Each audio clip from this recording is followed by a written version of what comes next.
قال الله تبارك وتعالى في كلام المجيد والفرقان الحميد ما كان محمد أبا أحد من رجالكم ولكن رسول الله وخاتم النبيين وكان الله بكل شيء عليما۔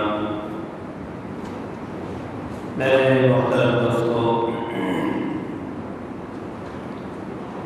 جس کا جتنا بڑا مقام ہوتا ہے اس کے اتنے بڑے حقوق بھی ہوتے ہیں۔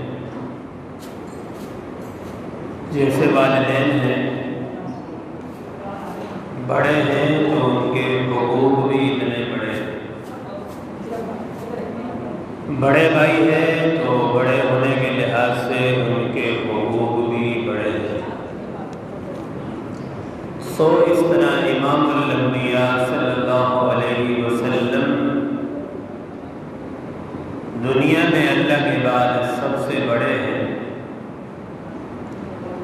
تو آپ صلی اللہ علیہ وسلم کے حقوق بھی بڑے ہیں۔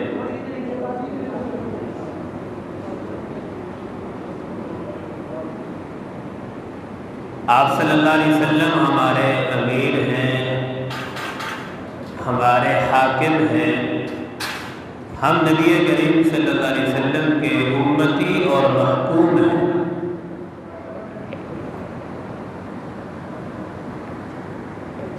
آپ صلی اللہ علیہ وسلم کے تو بہت سارے ہمارے اوپر حقوق ہیں، لیکن آج کی مجلس میں 6 حقوق ذکر کیے جائیں گے۔ 6 بھی شاید پورے نہ ہو سکیں، 2 حق بیان کر کے بات سمیٹوں گا۔ نبی کریم صلی اللہ علیہ وسلم کا سب سے پہلے اور سب سے بڑا حق ہم پر یہ ہے کہ ہم نبی کریم صلی اللہ علیہ وسلم کی ذات اقدس پر ایمان لائیں۔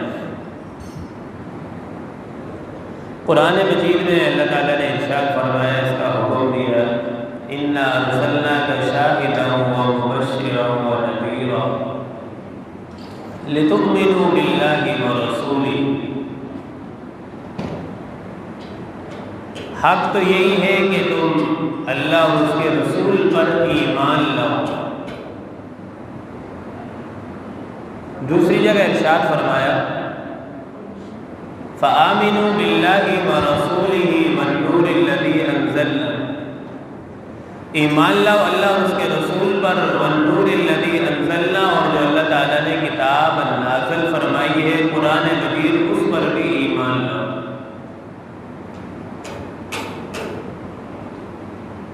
اور پھر تیسری جگہ ارشاد فرمایا، ان لوگوں کے لیے جو اللہ اور اس کے رسول پر ایمان نہیں لاتے، ان پر سخت وعید ارشاد فرمایا،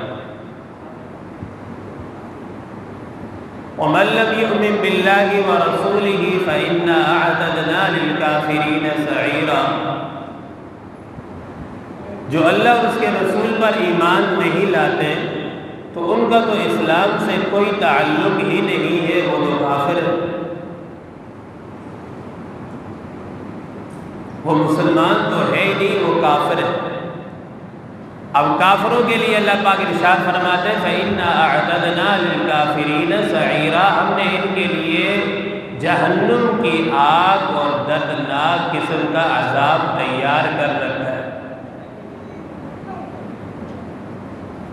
دنیا میں تو اپنی منشا کے مطابق یہ زندگی گزار لیں، لیکن مرنے کے بعد مرتے ہی ان کے لیے ہمیشہ ہمیشہ کے لیے جہنم کا عذاب تیار ہے۔ ان آیات کریمہ سے تو ہمیں یہ بات واضح ہوگی کہ سب سے بڑا حق ہم پر یہ ہے کہ ہم نبی کریم صلی اللہ علیہ وسلم کے ذات اقدس پر ایمان لائیں اور آپ صلی اللہ علیہ وسلم کو آخری نبی ہم مانیں۔ اس میں ایک اضافی چیز یہ سمجھ لیجیے،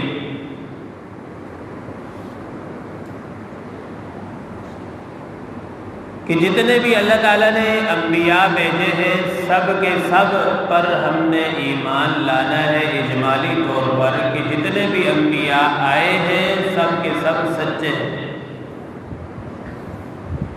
اب آپ صلی اللہ علیہ وسلم پر ایمان لانے کا مطلب بھی یہی ہے کہ ہم نے یہ گواہی دینی ہے کہ اللہ کے نبی سچے نبی ہیں اور آخری نبی ہیں۔ مفتی شفیع صاحب رحمۃ اللہ علیہ نے اپنی کتاب میں لکھا ہے کہ جو ختم نبوت کا جو مسئلہ ہے یہ اتنا اہم مسئلہ ہے کہ اس پر قرآن مجید میں اللہ تعالیٰ نے اس کے ثبوت کے لیے 100 آیات نازل فرمائے۔ 100 آیات سے پتہ چلتا ہے کہ پیارے آقا صلی اللہ علیہ وسلم آخری نبی ہے، آپ کے بعد کوئی نبی نہیں۔ قرآن میں ایک جگہ نہیں کئی آیات مبارکہ ہے۔ ما کان محمد ابا احد من رجالکم ولکن رسول اللہ وخاتم النبی۔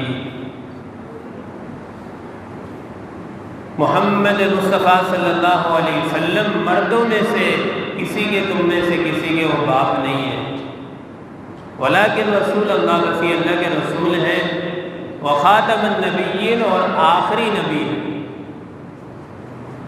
اور دوسری جگہ قرآن مجید میں اللہ تعالیٰ نے ارشاد فرمایا والذین یؤمنون بما انزل الیک وما انزل من قبلک وبالآخرۃ هم یوقنون۔ اللہ پاک ارشاد فرماتا ہے کہ والذین یؤمنون بما انزل الیک، ایمان والو ایمان لاؤ اس پر جو اللہ تعالیٰ نے نازل فرمایا ہے، وما انزل من قبلک، اور جو اس سے پہلے نازل کیا گیا اس پر بھی ایمان لاؤ، وبالآخرۃ هم یوقنون، اور آخرت پر بھی ایمان۔ اب جو پہلے انبیاء آئے ہیں ان پر بھی ایمان لانا ہے، اور آخر میں جو آقا دو عالم صلی اللہ علیہ وسلم ہے ان پر بھی ایمان لانا ہے۔ اب اس سے یہ بات پتہ چل گئی کہ آپ صلی اللہ علیہ وسلم کے بعد کوئی نبی نہیں ہے۔ آپ صلی اللہ علیہ وسلم نے خود فرمایا انا والساعۃ کہاتین، میں اور قیامت دونوں یوں ہیں۔ اب آپ دیکھیں یہ دونوں انگلیوں کے درمیان میں تیسری کوئی چیز نہیں آ سکتی، تو اس طرح نبی کریم صلی اللہ علیہ وسلم کے بعد کوئی نبی نہیں آ سکتا۔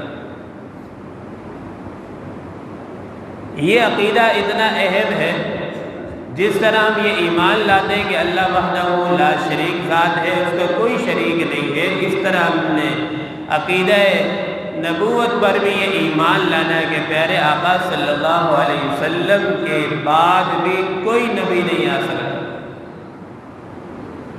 تو پہلا حق تو ہمارے اوپر یہ ہو گیا نبی کریم صلی اللہ علیہ وسلم کی ذات اقدس پر ہم ایمان لائیں۔ قرآن مجید میں اللہ تعالیٰ نے ایک جگہ نہیں کئی جگہ پہلے جتنے بھی انبیاء آئے تو وہ مخصوص علاقے کے لیے تھے۔ نبی کریم صلی اللہ علیہ وسلم کو جو اللہ نے نبی بنا کر بھیجا ہے، پوری کائنات کے ذرے ذرے کے لیے نبی اور رحمت بنا کر بھیجا ہے۔ وما ارسلناک الا رحمۃ للعالمین، ہر چیز کے لیے پوری کائنات کے لیے اللہ نے آپ صلی اللہ علیہ وسلم کو نبی بنا کر بھیجا ہے۔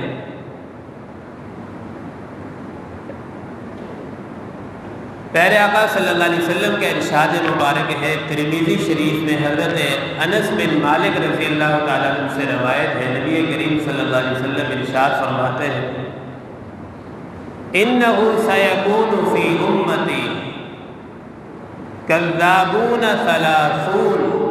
پیارے آقا نے فرمایا کہ میری امت میں 30 ایسے دجال، کذاب، جھوٹے، لعنتی آدمی آئیں گے، انہو یزعم نبی، وہ یہ دعویٰ کریں گے، یہ ظاہر کریں گے کہ ہم نبی ہیں۔ 30 آدمی آئیں گے، اور فرمایا کذابون، وہ جھوٹے ہوں گے، ان میں کوئی سچائی نہیں ہوگی۔ اور آگے اللہ کے نبی نے فرمایا وَأَنَا خَاتَمُ النَّبِيِّينَ، میں تو آخری نبی ہوں، فَلَا نَبِيَّ بَعْدِي وَلَا رَسُولَ بَعْدِي فَلَا أُمَّةَ بَعْدِي، میرے بعد تو نہ کوئی امت ہے، نہ کوئی کتاب ہے، نہ کوئی نبی ہے، ختم۔ اور آگے پیارے آقا نے فرمایا لو کان بعدی نبی لکان عمر، ہاں اگر میرے بعد کوئی نبی آتا، کوئی اس درجے کا اہل ہوتا جس کے اندر ساری صفات جمع ہوتی، تو پیارے آقا نے فرمایا بعدی نبی لکان عمر، تو اگر کسی نبی نے میرے بعد آنا ہوتا تو وہ عمر ہوتا، چونکہ عمر کے اندر یہ ساری صفات پائی جاتی تھی، قابلیت سب کچھ پایا جاتا تھا، لیکن نبوت کا سلسلہ چونکہ ختم ہو گیا، میرے بعد کوئی نبی نہیں۔ عقبہ بن عامر سے روایت ہے، ترمذی شریف میں فرماتے ہیں پیارے آقا صلی اللہ علیہ وسلم نے فرمایا قد انقطعت ان الرسالة والنبوة فلا نبی بعدی ولا رسول بعدی، کہ نبوت مجھ پر ختم ہو گئی ہے، اب میرے بعد کوئی نبی، کوئی رسالت نہیں ہے، ختم۔ نبی کریم صلی اللہ علیہ وسلم کا ارشاد مبارک فرمایا آپ نے فضلت علی الانبیاء بست، مجھے جو ہے 6 چیزوں سے جو ہے نا دوسرے انبیاء پر مجھے فضیلت حاصل ہے۔ اعطیت جوامع الکلم، مجھے جو ہے جوامع الکلم بنایا۔ جوامع الکلم کا معنی کیا ہے کہ آپ صلی اللہ علیہ وسلم ہمیشہ بات کو مختصر فرماتے تھے، لیکن اس مختصر بات کے اندر اتنا وسیع معنی ہوتے تھے کہ یوں سمجھو کہ کوزے کو، دریا کو کوزے کے اندر بند کر دیا۔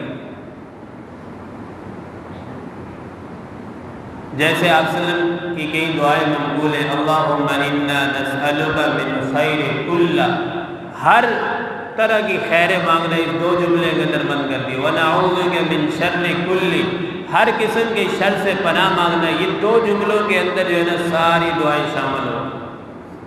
لوگ لگے رہتے ہیں اس سے بھی پناہ، اس سے بھی پناہ، اس سے بھی، اس سے بھی، 1-1 گھنٹے کی دعائیں، مختصر دعائیں کہ تمام شرور سے یا اللہ میں پناہ مانگتا ہوں اور تمام خیر مجھے نصیب فرما۔ کتنی مختصر اور جامع معنی دعا، یہ آپ صلی اللہ علیہ وسلم جوامع الکلم۔ اور آگے فرمایا وَنُصِرْتُ بِالرُّعْبِ، اور رعب کے ذریعے سے میری مدد کی گئی تھی۔ آپ صلی اللہ علیہ وسلم کا اتنا رعب تھا، دشمن اگر کئی مہینوں کی مسافت پر بھی ہوتا تو وہ سوچ رہا ہوتا تھا کہ ہم نبی کریم صلی اللہ علیہ وسلم کے سامنے جائیں گے تو کیسے جائیں، کئی میلوں دور وہ دشمن سوچنے پر مجبور ہوتا تھا کہ ہم نبی کا سامنا کریں تو کیسے کریں گے۔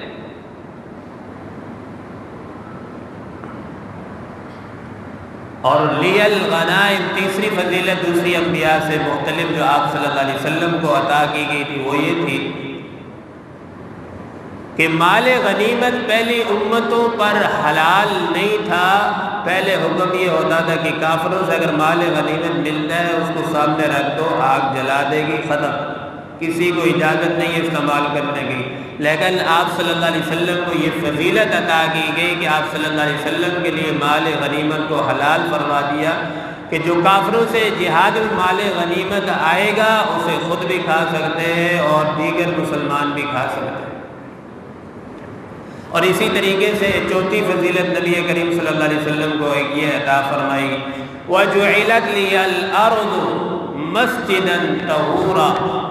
پہلے تو امتوں میں یہ ہوتا تھا کہ عبادت گاہوں کے اندر، مسجد کے اندر آپ صرف نماز پڑھ سکتے ہیں، گھر میں نماز، ریل گاڑی میں جا رہے وہاں نہیں پڑھ سکتے، صرف مسجد میں نماز ہو۔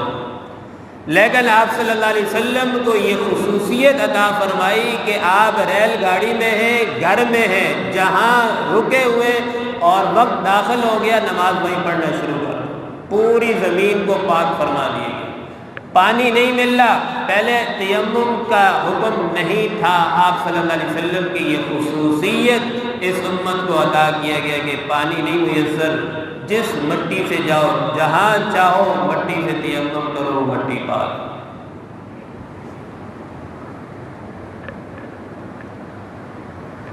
پہلا حق تو یہ سمجھ آ گیا کہ نبی کریم صلی اللہ علیہ وسلم کی ذات پر ایمان لانا، دوسرا حق یہ بات کو مختصر کر لو، دوسرا حق یہ کہ ہم نبی کریم صلی اللہ علیہ وسلم کی ذات اقدس پر درود شریف پڑھیں۔ حدیث مبارکہ میں آتا ہے، ترمذی شریف کی روایت ہے، من صلی علی واحدۃ صلی اللہ علیہ عشرا، جو مجھ پر ایک مرتبہ درود پڑھتا ہے اللہ پاک اس پر 10 رحمتیں نازل فرماتے ہیں۔ اور ایک دوسری ایک حدیث مبارکہ ہے نسائی شریف میں، نبی کریم صلی اللہ علیہ وسلم نے ارشاد فرمایا، من صلی علی واحدۃ صلی اللہ علیہ عشرا صلاۃ 10 خطیئات ورفعت له درجات 10، جو مجھ پر ایک مرتبہ درود بھیجتا ہے تو اللہ پاک اس پر 10 رحمتیں نازل فرماتے ہیں، 10 گناہ معاف ہوتے ہیں، 10 درجات اللہ تعالیٰ اس کے بلند فرماتے ہیں۔ اور یہ عام دنوں کی فضیلت ہے، اگر یہی درود شریف انسان جمعے والے دن پڑھے تو جمعے والے دن 10 نہیں ہے 70 رحمتیں اللہ نازل فرماتے ہیں۔ تو اس لیے جمعے والے دن چاہیے ہمیں کہ کثرت کے ساتھ درود پاک پڑھیں۔ اللہ کے نبی صلی اللہ علیہ وسلم نے ارشاد فرمایا کہ البخیل، وہ آدمی بخیل ہے، من ذکرت عندہ، جس کے سامنے میرا نام آئے، فلم یصلی علیہ، لیکن وہ مجھ پر درود نہ پڑھے، فرمایا وہ بخیل آدمی ہے۔ جب بھی آپ صلی اللہ علیہ وسلم کا نام آئے تو پہلی مرتبہ درود پڑھنا مسلمانوں پر واجب ہے۔ امام طحاوی فرماتے ہیں کہ ہر مرتبہ جب بھی ایک ہی مجلس میں بار بار نام آئے تو بار بار پڑھنا واجب ہے، لیکن علماء فرماتے ہیں کہ ایک ہی مجلس میں بار بار نام ہے تو ایک مرتبہ درود پڑھنا واجب ہے۔ تو میرے دوستو، نبی کریم صلی اللہ علیہ وسلم کی آج کی مجلس سے ہمیں یہ بات سمجھ آ گئی کہ 2 حقوق، ایک پہلا حق تو یہ کہ نبی کریم صلی اللہ علیہ وسلم پر ہم ایمان لائیں، دوسرا حق یہ ہے کہ کثرت کے ساتھ نبی کریم صلی اللہ علیہ وسلم کی ذات مبارک پر ہم درود شریف بھیجیں، اور تیسرا یہ ہے کہ ہم اس بات کا بھی پرچار عام کریں کہ نبی کریم صلی اللہ علیہ وسلم آخری نبی ہے، اس کے بعد کوئی نبی نہیں۔ باقی حقوق انشاءاللہ اگلے جمعے میں عرض کیے جائیں گے۔ اللہ تعالیٰ سے دعا ہے جو کچھ کہا گیا سنا گیا اللہ پاک ہم سب کو عمل کی توفیق عطا فرمائے۔ وآخر دعوانا